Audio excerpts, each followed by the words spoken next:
This is That Talking Podcast. I'm JJ Starr. And I'm Downtown Andy. Welcome, welcome.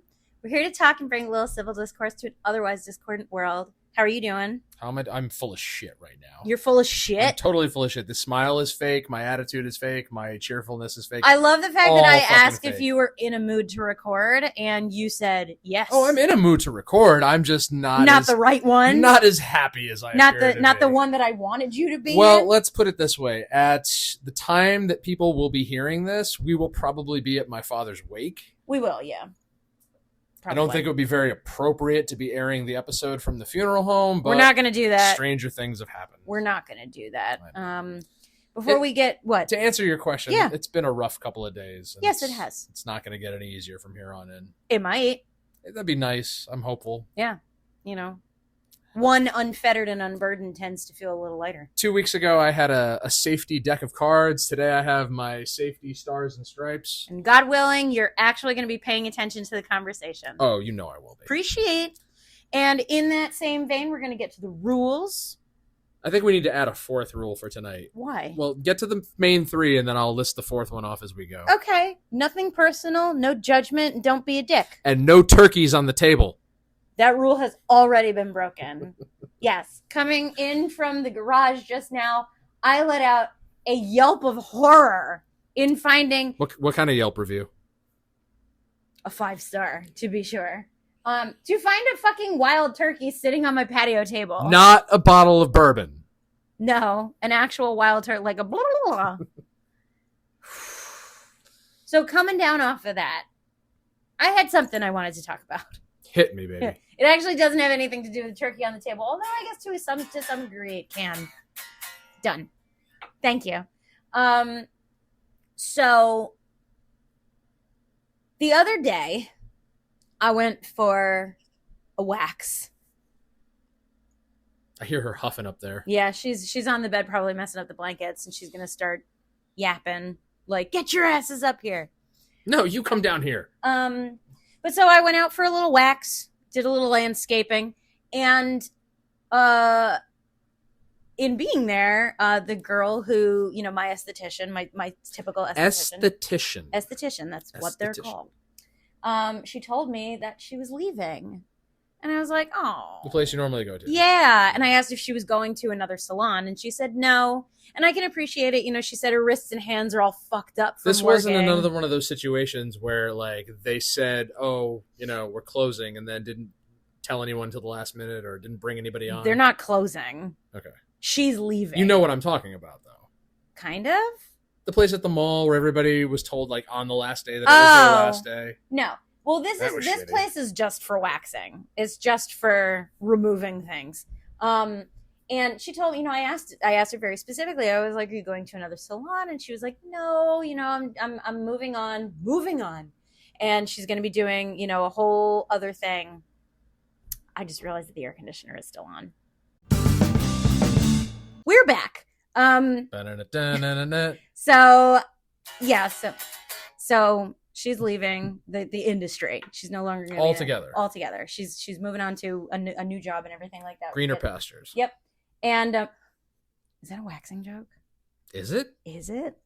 It's just something you say, man. And I was bummed. I was really, truly bummed because this is one of those things where it's like, you know, you find someone that you're comfortable with and that does a good job. And I mean a good job. Anyone out there who has had a Brazilian wax, you know the difference between a job and a good job. Jeez, I was really hoping you'd save that gusto for me, but now you're talking about this esthetician. Let me tell you something. The women at Brazilian Body Waxing, not a sponsor, but the women at Brazilian Body Waxing in Ridgefield, they do.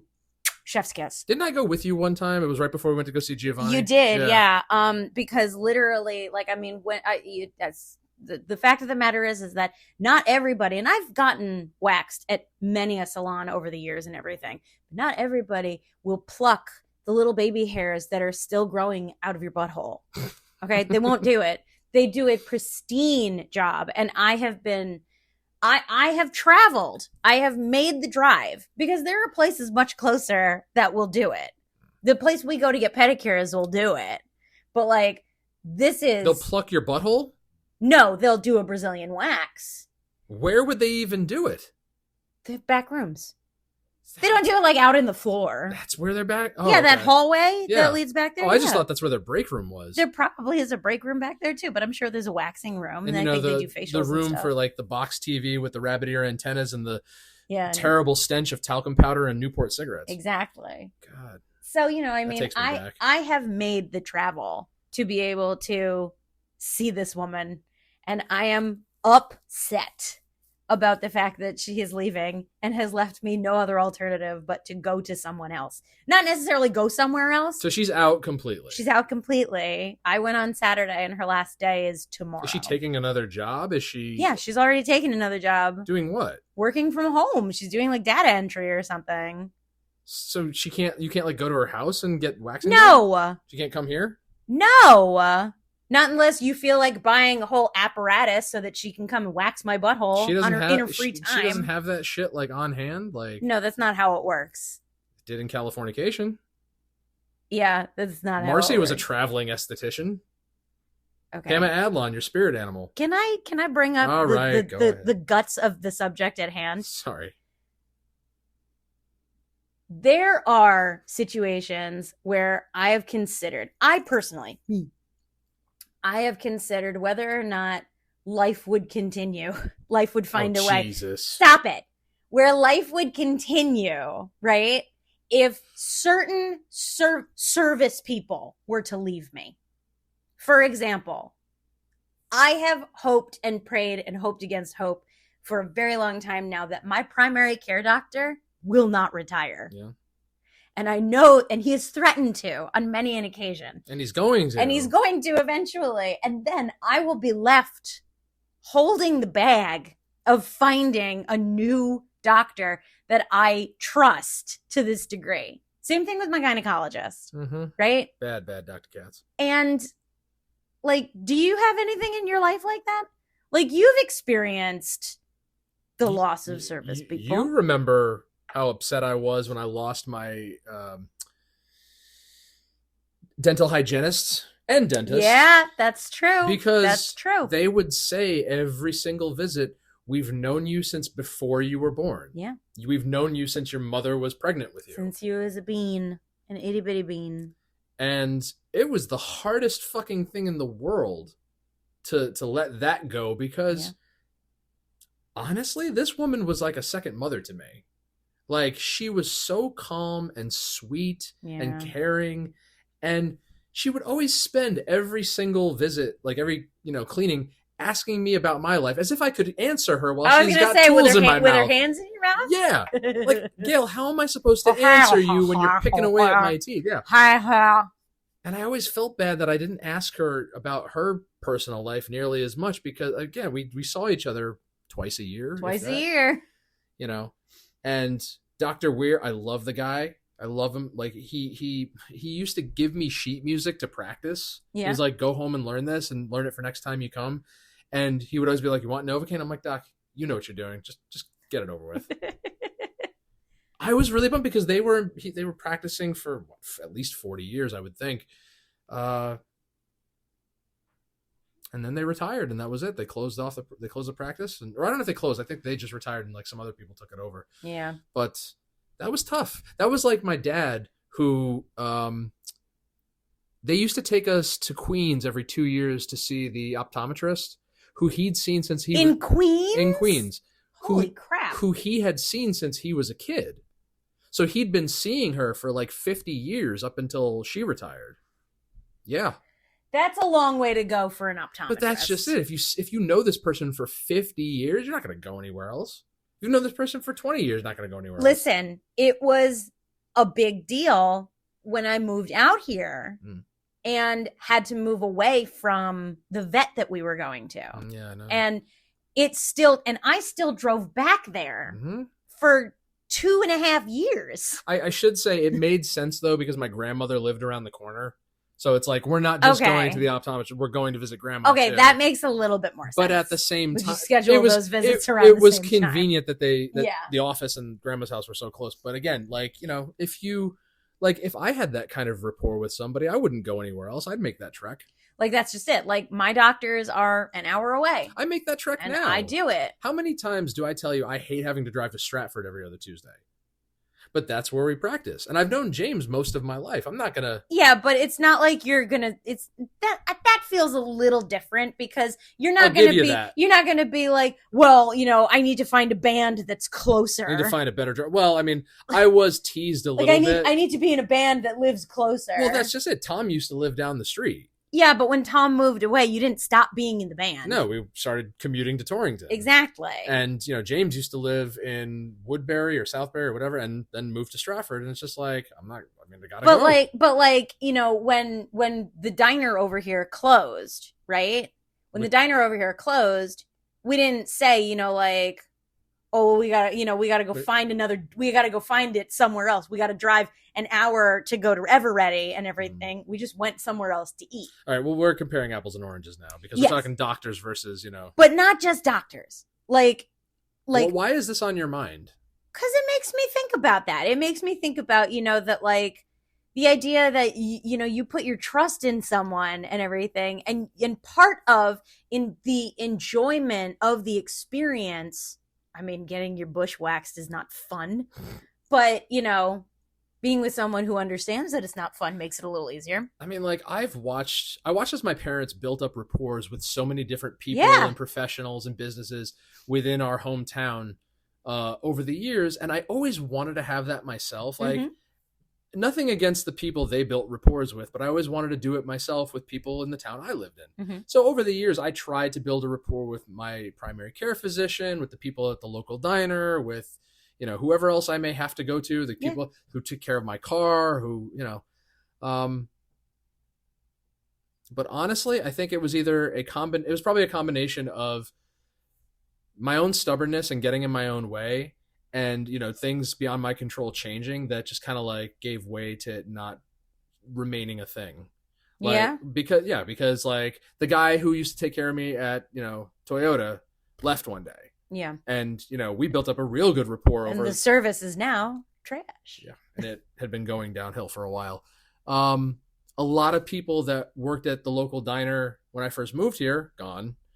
My primary care physician, as I've told many times, started double billing me. So I'm like, fuck that, goodbye.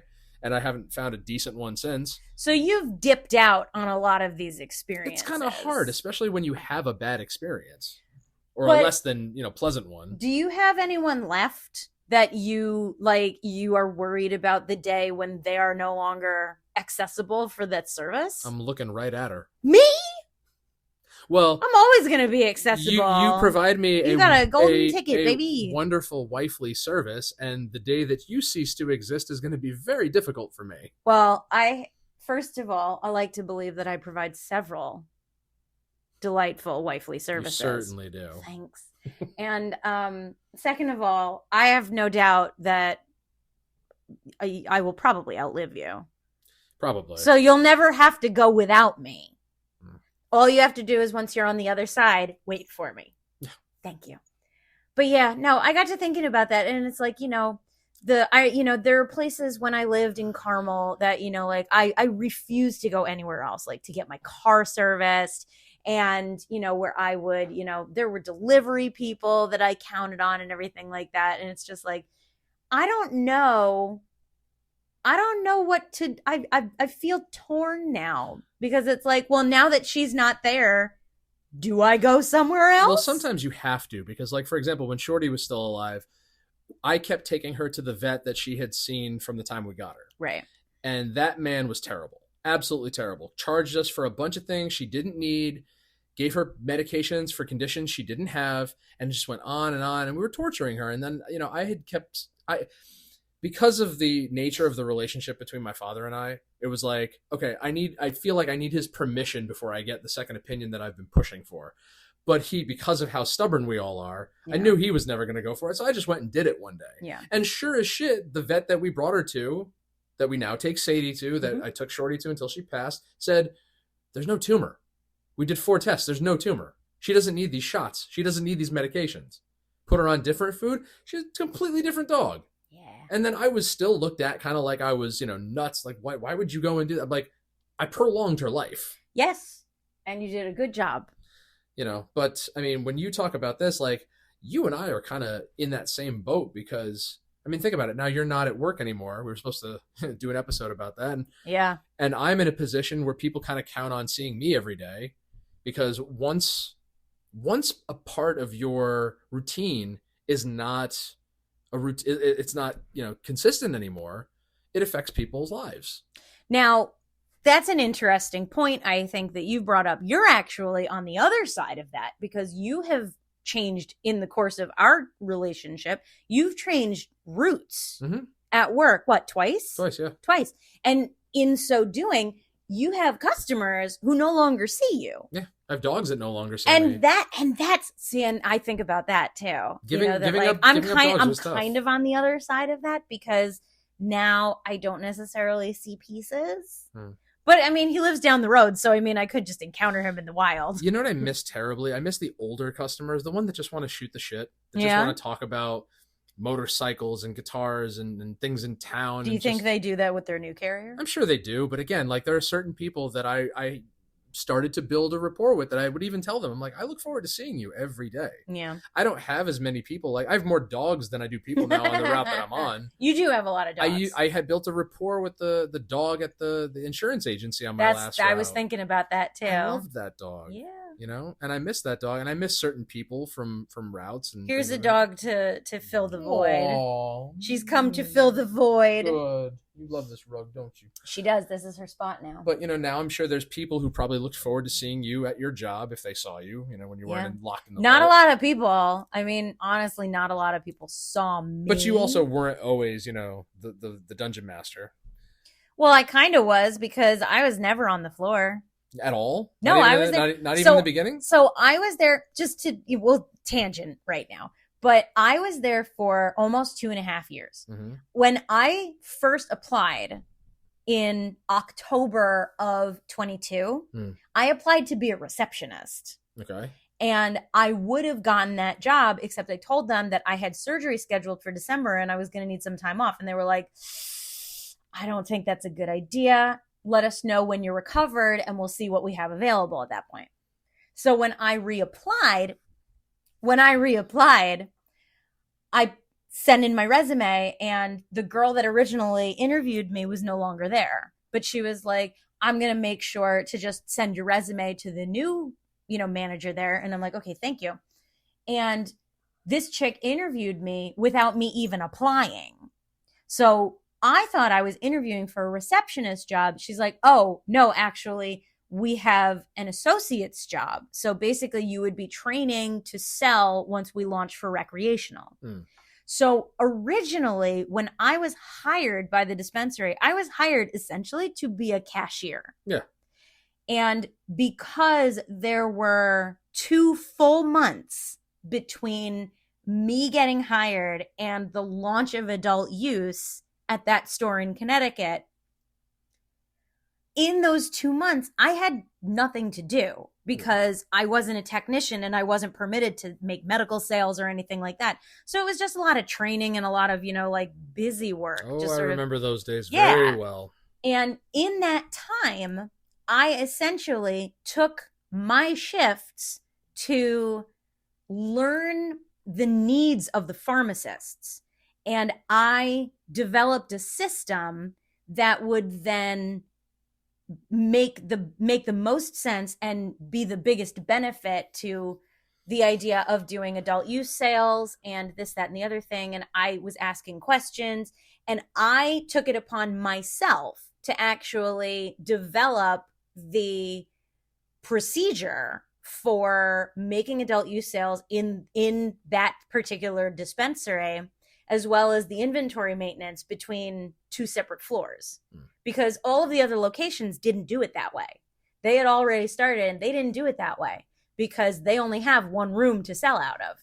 And they would have their own people just come back, pull it, sell it at the register and be on their way. We've gone off on a major tangent. We have, but that's just it, is that so once adult use sales launched, I was in the vault upstairs and then just moved to the vault downstairs. So people did not see me. Well, let me rephrase then. And not maybe so much customers, but your coworkers, I'm sure. Yeah. Some had to have looked forward to seeing you, especially in the early days when you're going to trivia night. We did have a good time. We did. But now that you're not there now anymore, there are a couple of people who know that I'm there and had to be told that I was no longer going to be there. And I do wonder if they miss me. I'm sure they do. But again, there's always a chance of encountering them in the wild. In the wild. In their natural habitat. In the wild. Isn't that a what's his Jack London book? Into the Wild. That's a Jack London book. But I digress.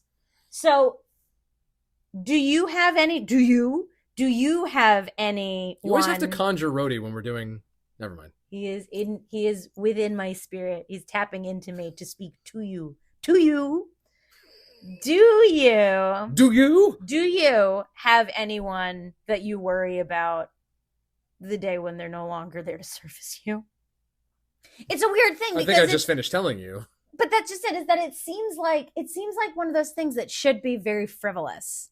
It's like when you go to a restaurant and you sit in a booth and you're used to certain waitresses waiting on you and stuff like that. Listen, you know? I don't want to turn this into another like in memoriam about Dad. But what the story that comes to mind is I was in my early 20s, maybe it had to be early 20s. And I remember coming to him one day and I'm like, listen, I need to know a lot of things and you got to tell me. Yeah. Like, if you died tomorrow, I'm not going to know, where to start looking when it comes to buying a car, getting insurance, applying for, a decent job. Your dad did have a guy for everything. He did have he had a guy for everything. Like, there's a lot of things, like simple things that I need to be told how to do. Like, what's the right way of going about doing this? And he threw his hands up and was like, I don't know what you want me to tell you. Like, go buy a car. And I'm like, Dad, that's not helping. Like, that's kind of what I did the first time I bought a car on my own. I just sort of went and bought it. I don't plan on giving any sort of eulogy or speech or anything. I really don't want to, given everything that's going on. So I'll just say here and now, like, he was my moral compass. My mom was my moral compass. Like, they gave me a lot of good advice. They frustrated the shit out of me too, but they gave me a lot of great advice. But they helped educate me over the years in ways that, teachers and employers and coworkers and friends, didn't. Yeah. Like, there was bits of information I got out of them that I wasn't going to get anywhere else that I still employ to this day. So they are not servicing me anymore now that they've left this world. Yeah. But they left you in the care of certain people.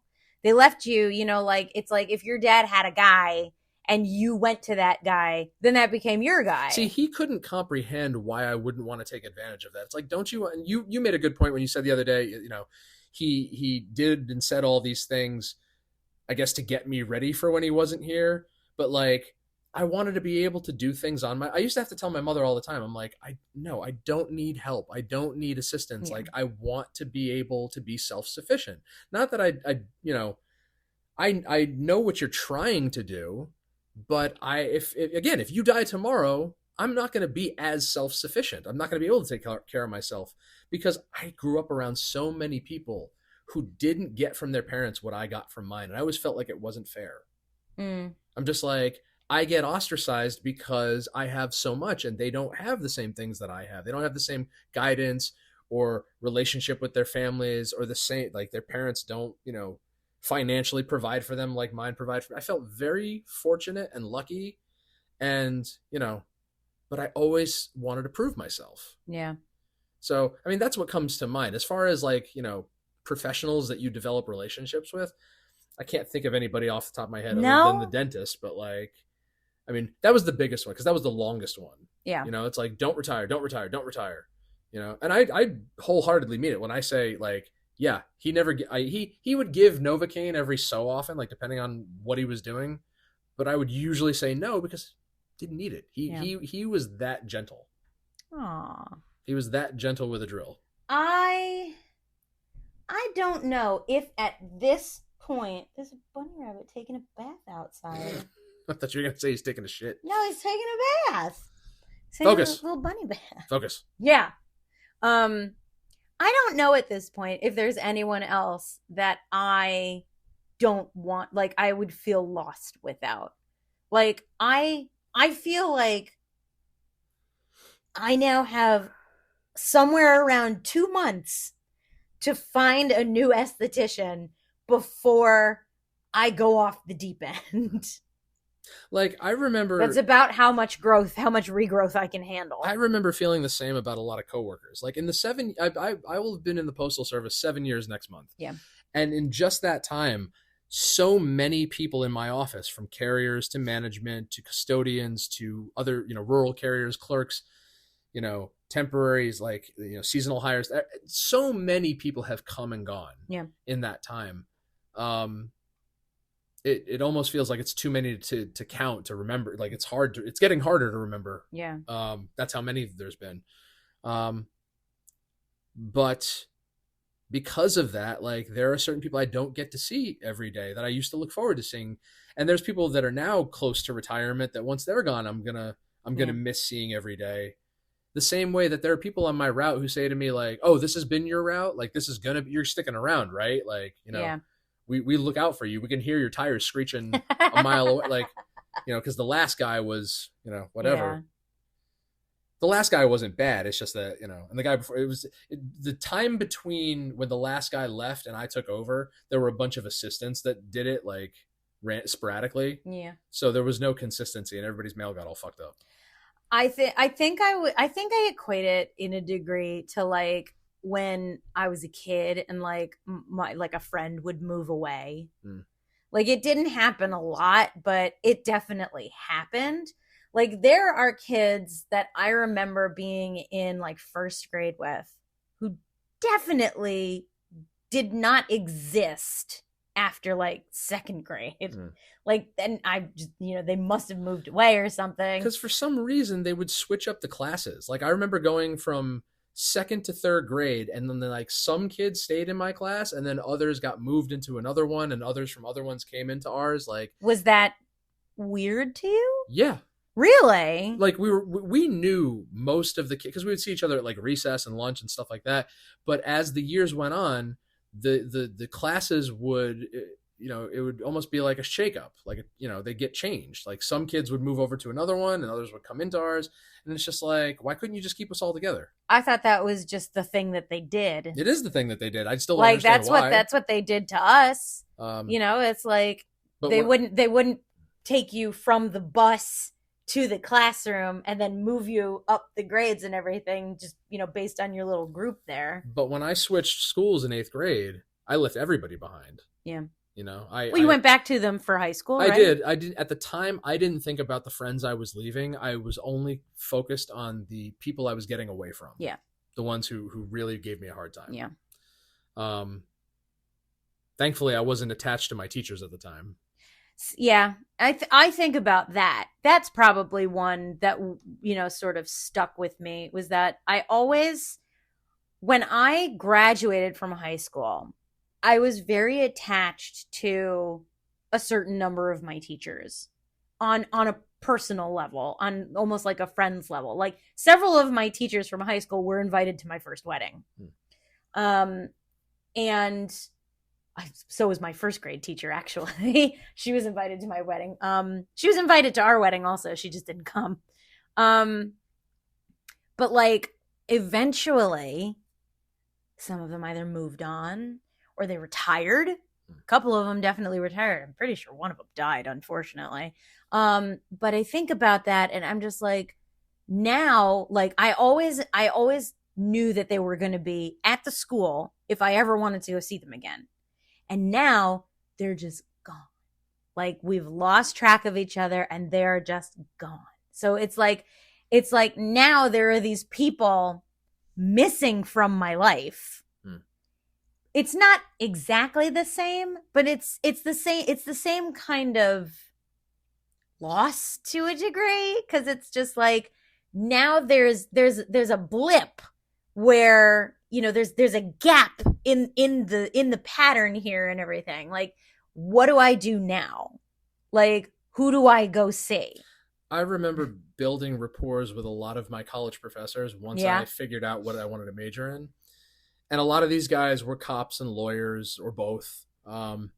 And I haven't seen any of them since graduation. Yeah. My no, she wasn't my advisor. Not my advisor, but the one professor who I had to write my thesis for. She died like right before graduation, and I don't even remember what it was from, but like I was like, that really sucks. Yeah. Like, because once I declared my major, my sole focus was trying to impress these people. It's like, Yeah. I want them to think that I'm a good student. I want them to think that I'm worthy of, you know, excelling and you know, building a career in this field. Yep. Would have been even worse if you had actually gone to law school, because then it's like you really want to, like when I got into grad school, it was not only wanting to impress the professors that were teaching my courses, but then I had to hand pick the professors I wanted for my advisory board, for my thesis board. Oh, we didn't get and to it's pick like those. I had to cold call these professors and be like, these are my ideas. Do you support this? And if they didn't support it, they could just say, I'm sorry, I'm not going to be your advisor. And it's just like, oh God. The funny thing to me was always like, I would periodically pick like all the classes that any given professor would teach. Yeah. And I'd see them either multiple times in a week or sometimes multiple times in a day. There was this one professor, I saw him 3 times a day. 3 times a day? Every Monday I saw him 3 times a day. And he and another professor would always say to me, you're doing so well in my one class. Why do you suck in the other 2? I had a professor in, I think, my last semester as an undergrad, and he taught 2 courses back to back that I took, and I would often not make it to the first one, and I would go to the second one, and I'm like, this is probably, I thought about it for a while, and I'm like, this is probably a stupid idea. I'm like, on the days that I don't make it to one class, I probably should just not go to the other one. There was this one guy who was such a smartass, like thought he was so cool because, you know, he started out as a cop and became a state trooper and then a lawyer and then, a adjunct professor. But I distinctly remember everybody loved him because he was so charismatic, but he would walk around like smacking a Louisville Slugger against desks. Oh yeah. He's like, anybody caught sleeping, I'm going to smack your desk. I had a 7th grade professor who did that. It was a wiffle ball bat, but he still did it. Yeah, no, this was a baseball bat. But he made you want to be there. Yeah. He was the kind of guy, and there were a lot in the Justice and Law Department at WestConn. It probably still is. Actually, I think he's still there. There were a lot of professors that actually made you want to be there because of how interesting they made the subject matter. I felt that way about this girl who waxed me. I'm so sad to see her go. I really am. And granted, again, there are plenty of other people who can provide this service. But can they give me a pleasant experience of what is essentially a very uncomfortable situation? Like, again, not everyone will pluck your butthole for you. Listen, every time we go for pedicures, if Sonny's not doing me, I don't want anybody else, but I guess I'm stuck. Well, Kyle does a good job. Kyle does a good job. Not the Kyle we continuously talk about. No, this is a different Kyle, and he's very... Kyle's not his real name. He's very nice. He is. He always talks about our tattoos. Yes, he's very, very nice. Yeah. Like, that's one. I still feel bad like, because they're all... Like, if that place closes... Yeah. Like, what are we going to do? Like, yeah, it's out of respect, we just never get a pedicure probably. ever again. We just never get a pedicure ever again. Like, it's one of those things. It's like, that's rough. That's truly rough. What happens when Maisel retires? We go to his partner. And I know that that's okay. But it's just so hard to imagine. It is, but, as you've pointed out to me a lot this week, I mean, I don't want to just say that's life, but it is. But it's also, you have tried to get me to reframe a lot of things this week and not think about them the way I intrinsically would. God, I hope that's the right word for that. But Maybe. you have also pointed out to me that just because something makes me feel a certain way doesn't mean I have to feel it or I have to let No, it in. and I understand that. See, like I try to put into practice what you impart on me because I know it's important that, to you that I pay attention. And that's why it's important that I outlive you. So that you never So you have, can be my new so that you compass. never have to try and get by without me. This actually does sort of tie into the fact that I left the dispensary in its own way, because these are all changes that are taking place one after the other. And we have gone through a lot of changes in the last few days. I will say this. I mean, and I said it before, your family coming to visit today was just what I needed. I thought you would enjoy that. I haven't. I mean, you've seen me all week. How much have I laughed? Not aside much. From earlier. Like, not much. Barely smiling. It's a lot of big change. It's a lot of big change. And change is difficult, in small doses. At least for me. And I know for a lot of people. But it's one of those things that it's just like, I'm not, change brought me here to Wabasha. But other than that, like, I haven't had any, I don't feel the ground beneath my feet yet. With all of these things going on. And I do worry about what's next. And I found out that Arissa's leaving the salon. And I'm just like, except it keeps happening. It's only a matter of time before we're at a point where, the status quo resumes itself and we are just bored out of our minds. No way. Like life is at a standstill now because nothing major is going on, and it's just like. And then you find a turkey on the patio table. Okay, trust me, that was one I wasn't ready for. I don't know. I am a little nervous about like what's next. Like, and I know that it's because I haven't had the opportunity to sort of come down, and neither of you. These changes are all happening to you too. I mean, I'm trying since we left the diner. I've been trying really hard not to, even while we were around your family. I'm like, don't dwell on what's going on. Don't think about it. You've stewed enough and dwelled on everything that's bothering you. All these uncomfortable conversations that you've been having to have, and like, it's a very uncomfortable time for me right now. But I know that, the moment will eventually come where it's like, okay, now things can kind of settle back into the new normal, and I'll get back to where I want to be. And I think that is, that's sort of like the light at the end of the tunnel. And you sort of want to hold on to the little things, the little reliables, for lack of a better way of putting it. Like knowing that, like, you can go and you can buy this at this place from this person, kind of a thing. Maybe that's why this is stuck with me. There's no simple way to say it. Like, it's just, it is what it is. Like, life goes on, things change, whether we want them to or not. Yeah. And you've said it to me, you don't have to accept it, but you don't have to hold on to it. You don't have to, dwell on it or I tend to drop a good nugget of truth every now and then. Is that what you've been doing in the bathroom? That's not where the nuggets of truth come from. That may be where your nuggets are. No, that's where my nuggets go. That's where your nuggets go? That's where you keep them? I keep hitting this fucking microphone. But yeah, like, I think that we talk a lot, about how the times they are a changin'. Yeah. And, the tides ebb and flow and all the other platitudes and everything, but change is still very difficult. And you can be the most grounded person ever. You can welcome change.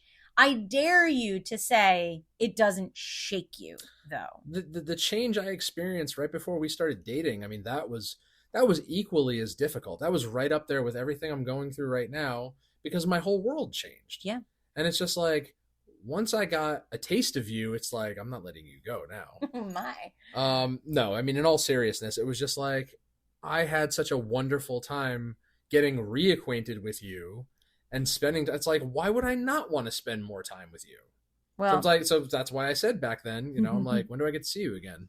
I'm like, you actually want to see me? Yes, I do want to see you again. I asked you the day after our first date. I said, so do you want me to come back? And you said, yeah. Yeah. And we've been attached at the hip ever since. Yeah. And, you know, I mean, that's just it, is that, you know, it's the same reason I think why people don't leave comfortable relationships. People don't do what's best for themselves with regard to being in relationships that no longer serve them. And I'm talking romantic relationships, platonic relationships, friendships, family relationships, whatever. People feel this sense of panic at the idea of change. Mm-hmm. I've been and there. It's very, I mean, you know, again, we were all going through it, you know, over the last couple of weeks, thinking that people are leaving, people are going to different jobs, people are jumping ship, she's going to knock these walls down, you know, like all of these things. It's like, oh my God, you know, like, what are we in for? This whole buyout with the dispensaries and everything. It's like, what are we in for? What, and you know, the nail biting panic sets in and everything like that. And it's the same reason I think why people remain in dissatisfying relationships, because they're used to it, they're comfortable. Yeah, they're comfortable because they don't want to know what's on the other side. Staying in a relationship that is no longer serving you and pleasing you and allowing you to thrive as your best self and everything, again, whatever kind of relationship it is, staying in that relationship is easier to most people. And I say most people because I think that that's true. To most people than doing the healthiest thing, which is to bite the bullet, change, make the change, and stick to it.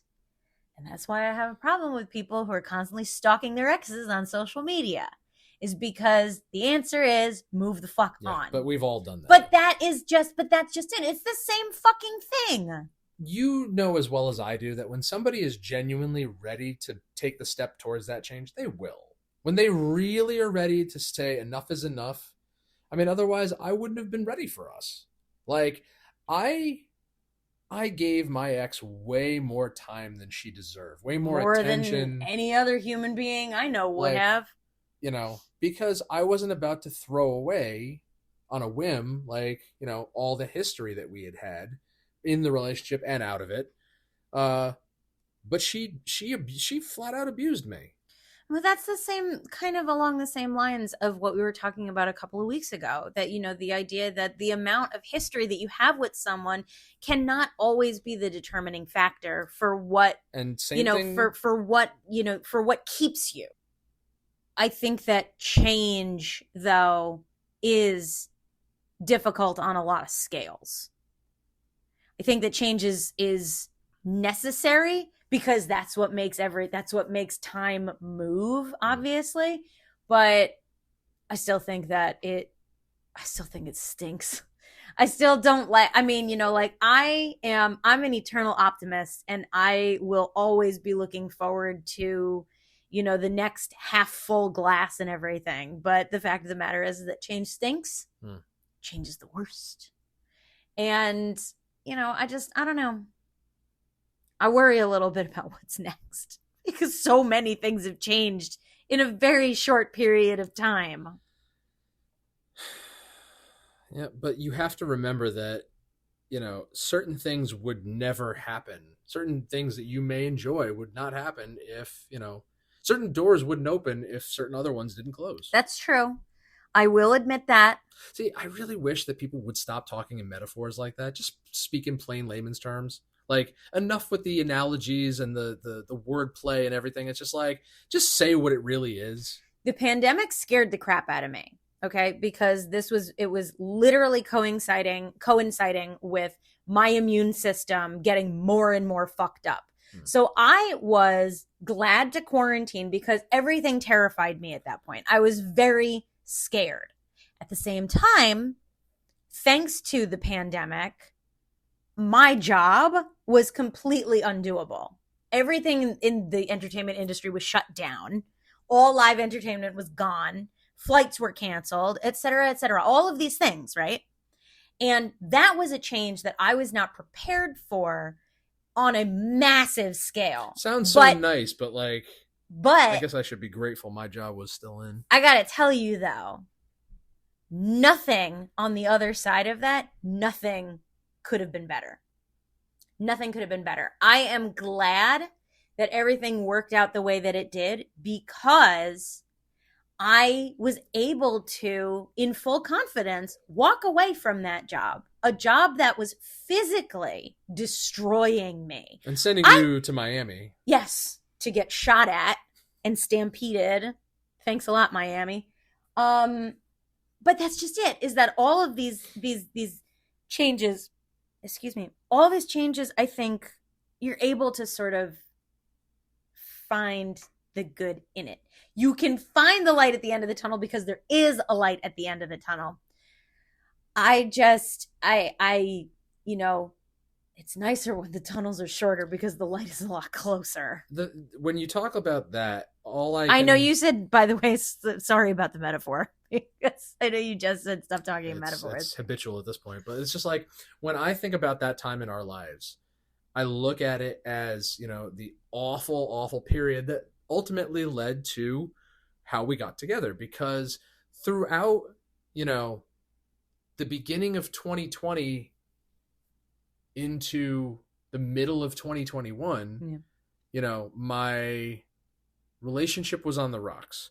COVID was in full swing. My dad was sick.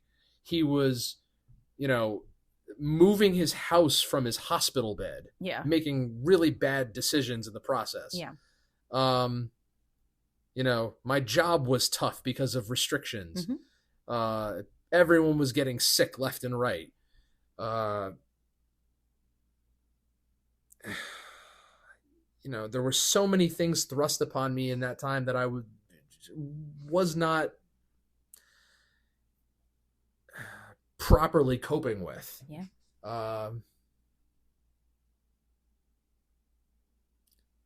But I came out the other side of it, you know, ready for us.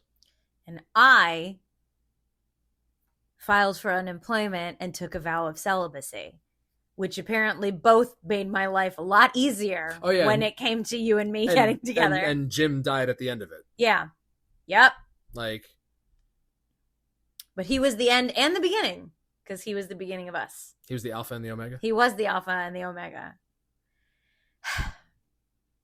I keep telling myself that everything is going to work out, because if it's meant to work out, it will.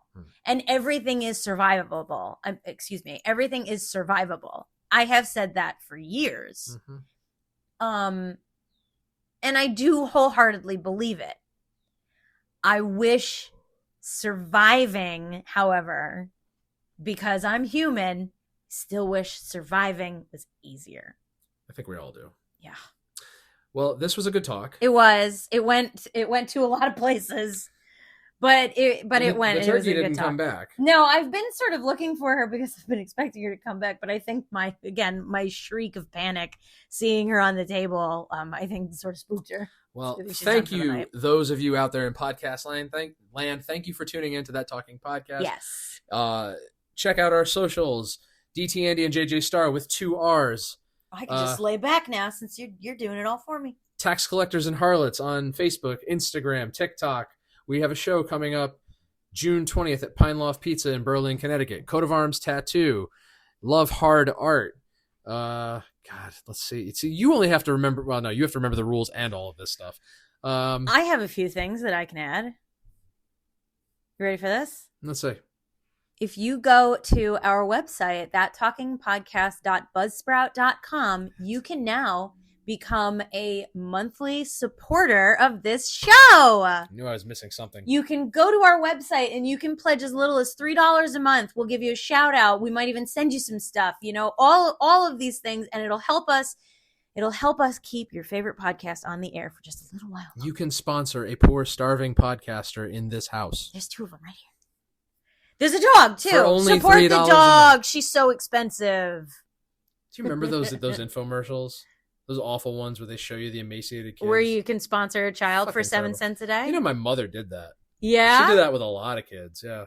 That was through the church. an episode of The Nanny. My mother, where they she- symbolically adopted a Vietnamese girl or Cambodian She used girl to or something. keep these kids' pictures on the fridge, like next to ours. Wow. Like there were all these pictures of these kids that In their sweet Sears overalls, their Oshkosh Bagosh and no, whatnot? they were all wore like dresses and stuff, Oh, I like see. full, like flowy, you know. Yeah. Usually in the middle of a desert. Well, yeah. Yeah. Oh, man. But yes, that talkingpodcast.buzzsprout.com. You can support our show. Send You us can a text also message. send us a text message. Send us a text message and let us know how we're doing. Give us your thoughts, your feelings, your comments and concerns, your questions, and suggestions for future conversations. And thank you, Andy, by the way, because I don't do it enough. Thank you, Andy, for our theme song. Thank you, JJ, for putting this all together. Thank you. I do some work. She sure does. I do. I said do a couple of times actually. Well, from the 3 of us at That Talking Podcast, we thank you again. And I'm Downtown Andy. I'm JJ Star. And we will talk to you later.